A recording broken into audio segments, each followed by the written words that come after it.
guys of the kind of caliber that you're looking for conservative guys that are ambitious, reasonably good looking, empathetic, honest. They got strong energy. They're ambitious. Not a, like all these sorts of things that you're mentioned. Like all women are generally competing for like the top 20% of guys out there, right? Like given the choice between a tall, physically strong, like angular jaw, successful, competent, influential guy and like an average Joe, you're almost always going to take the better looking dude. It's in women's genetic programming, like in your DNA. Like if you pair bond with a loser 2000 years ago, it could have spelled certain death for you and your children, right? So making intelligent decisions when it comes to dating guys and inviting them into your life and being intimate with them, like you made the point that you got to be careful with it though, right? Because you don't want to deal with crazy or get kidnapped or duct taped to a bowling ball or whatever that dude was all about. The point that I'm making though is there's a lot of dudes out there that have their shit together and they don't have time to basically fuck around and be like, well, if I don't do this, then she's not going to date me, because they've got so much abundance in their phone. They'll just go to the next girl that will, confirm the date with them and agree to meet them for an hour for a drink or for a coffee and maybe a stroll in a park somewhere, in a public park where there's a lot of people. Like nothing, I'm not saying take them in the woods like fucking Hansel and Gretel and stuff like that. But these guys don't generally have a lot of time to fuck around and like, oh, I've got 3 hours and I got to get dressed up and have dinner and she could suck. Like one of the problems that guys run into from the male perspective is you could be sitting down at dinner wasting 2 or 3 hours of your evening on somebody that doesn't look anything like their pictures, like they've been fat fished or something like that, has the personality of like a pencil, and has misled or lied about certain things about what she's all about. Because I mean, both men and women lie, right? Like men will deceive women in what areas? Usually about height and success and influence, would you say? Yeah, I've been catfished several times before. Actually, it's common. That's why I do my best to filter out before. What do you usually get? Like the guy will say that he's 6 foot tall and you meet him and you're like, no, that guy's I've called him out on 5'8". that because I have laser vision. Okay. I've called a guy out and like, you're 5'11". Okay. I can see. So what's your height requirement for you? It's got to be over 6 foot?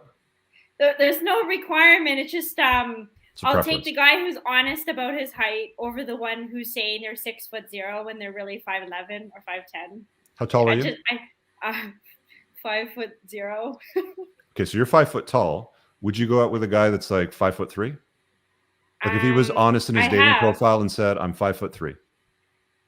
I have gone out with a short guy, not that short, but but he had a shitty personality. So okay. I don't discriminate against height.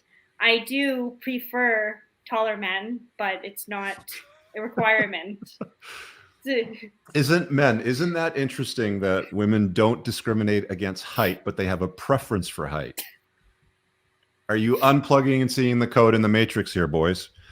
Anyway, so back to the point of the male perspective. So a lot of these super successful guys that are doing cool shit, that are the kind of guys that you want to go out with, they might be the kind of guy that'd be like, hey, P, 8 o'clock Thursday, wear the black dress in picture 3. I'll meet you at this place. We'll go for a coffee. I've only got about an hour because I'm super busy that night. Meet me then. You good to go? Or is it? Yeah, I'd probably say yes. If he meets the requirements of like a decent human being, then sure. Yeah, but I mean, you really can't tell if he's a decent human being until you meet him, right? It's like you're more or less making that decision based on a few photographs, some bullshit bio that exists, a couple of exchanges back and forth. Like he's not weird. He didn't send you a dick pic immediately. He's not saying like he's going to tape you to a bowling ball. Like he's reasonably calibrated as a guy and says, hey, let's go out this night, this time, wear this, and I'll see you then. Like that's a reasonable situation for you to say, absolutely, I'll see you there. Looking forward to it. Yeah. Bree, what about you? Yeah, that's fine by me. Is that preferable for you? Like, would you like the guy just to take the lead and be like, hey, let's get off the app. Give me your number. We're going to set the date. Even go to the point to say, I really like what you're wearing in picture 3. Wear that black thing. I'll see you there at 8 o'clock. Yes. Here's a link to the Google map, for that place because you're not familiar with it, right? Like he takes care of all of these things. Like that's preferable. Yes. P? Yes, except for the telling me what to wear thing. Depending on the day, I might be a little sassy. Mm-hmm. Lynn, you're free to Lynn join says the the same cast if you thing. want. Yeah, she came in last week. She wouldn't join, but let's see if she has the guts. Oh, that's right. See, I'm going to tell you right now, that's bullshit. Because when I was single, I would tell women what to wear, and they would do it. That's about having frame in the relationship, guys. And that's the difference between what's said and what's actually done. I think personally, women want to hold out this independent image to the public where they don't need no man and they can do it all themselves and they got it. But at the same time, they also want to be led by a guy. Am I right or wrong? You guys tell me. I don't try to put out that image of myself, but I do agree with you for most women. I think I'm very open about, no, I expect to have like an assertive man. That's what I want. Like, tell me what you want and bring out the submissive energy. And I'm fine with people knowing that about me. What about you, P? Yeah, I would say so. But like, again, if I'm in a mood or something, I might get sassy about what to wear. But doesn't that make it easier on you? Doesn't it make it easier if yes. if every decision is made for you before the date, all you have to do is show up on time, look cute, pretty, and be ready to have fun? Like, if I'm having an outfit crisis or malfunction or something, sorry, I just think of every possible scenario. But right. But I mean, even in general, like even if somebody was like, "Hey, I like that. You should wear that." Like, yeah, it's easier. It's easier, less stressful.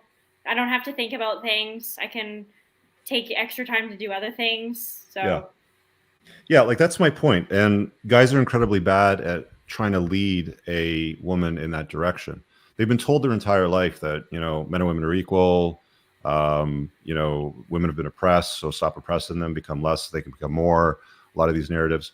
The notion of toxic feminism, I don't think serves women. Certainly doesn't serve men. It doesn't serve the relationship in the direction of what builds women to be a complement to a guy's life and a man to complement her life and, you know, be useful and preside and protect and those sorts of things. I really hope you guys enjoyed that clip. If you want to watch the full length podcast, you can find that over here, that clip's from. If you're newer to the channel, make sure you hit subscribe over here and pin down below in the top comment. You'll find a bunch of useful links to my website, my supplement line, books, and a bunch of other stuff.